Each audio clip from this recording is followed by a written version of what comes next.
level tertinggi seorang penghafal Quran itu ketika dia mampu mengkondisikan hatinya.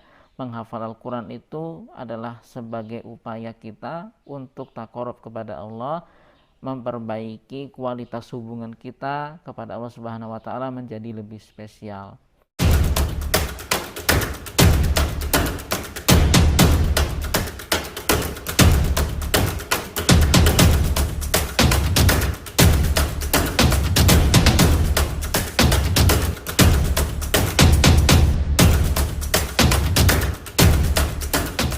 Assalamualaikum warahmatullahi wabarakatuh.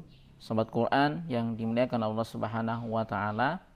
Pernahkah Anda merasakan sulit sekali menghafal ataupun murojaah di tempat dan lingkungan baru yang suasananya berbeda dengan lingkungan sebelumnya?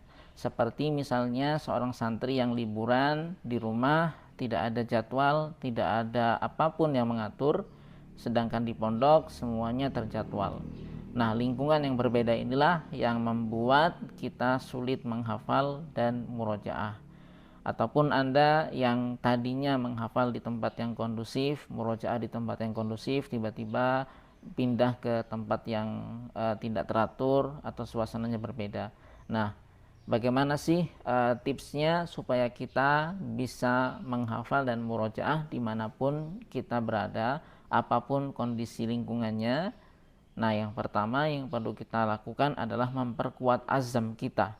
Kalau azam kita sudah kuat, motivasi menghafal kita sudah kuat, tujuan dan cita-cita kita menghafal itu jelas, insya Allah apapun yang terjadi, kondisi apapun yang kita hadapi, tidak akan membuat kita jadi malas untuk menghafal atau mempengaruhi semangat kita untuk murojaah.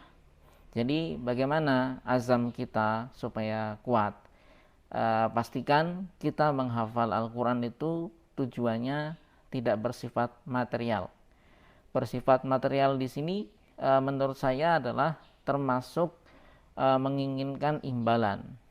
Jadi level tertinggi seorang penghafal Quran itu ketika dia mampu mengkondisikan hatinya. Menghafal Al-Quran itu adalah sebagai upaya kita untuk taqarrub kepada Allah, memperbaiki kualitas hubungan kita kepada Allah Subhanahu wa taala menjadi lebih spesial. Jadi tidak mengharapkan dapat pahala ini, dapat pahala itu, atau ganjaran ini, ganjaran itu, apalagi mendapatkan imbalan yang bersifat duniawi. Nah, kalau kita sudah bisa menguatkan azam kita, tujuan menghafal kita jelas untuk Allah Subhanahu wa taala saja, insya Allah energi semangat itu tetap akan ada di dalam diri kita walaupun kita berada di suasana yang berbeda yang tidak mendukung. Kemudian yang kedua yang bisa kita lakukan selain memperkuat azam, meluruskan niat, memantapkan cita-cita kita adalah membuat schedule. Nah, mungkin di lingkungan baru kita tidak ada schedule atau jadwal yang mengatur. Seperti misalnya kalau santri di pondok itu ada jadwal kegiatannya, kapan menghafal, kapan murojaah. Ketika liburan ke rumah tidak ada jadwal itu. Jadi kita bebas. Nah, kalau kita tidak bisa mengendalikan diri kita, kebebasan itu akan melalaikan. Jadi ketika ada di suasana yang baru, lingkungan yang mungkin lebih longgar, kita perlu menjadwalkan diri kita, membuat schedule untuk menghafal dan murojaah. Kapan kita menghafal, kapan kita murojaah, berapa target hariannya. Nah, ini harus kita buat supaya lebih rapi dan pengaruh dari lingkungan yang longgar, lingkungan yang baru itu tidak terasa bagi kita. Nah, setelah kita membuat schedule itu, kita juga perlu disiplin ya. Disiplin menerapkannya.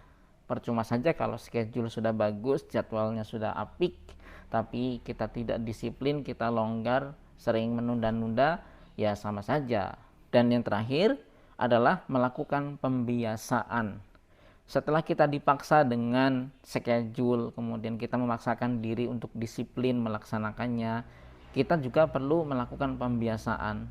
Biasa menghafal, biasa murojaah di tempat yang baru itu.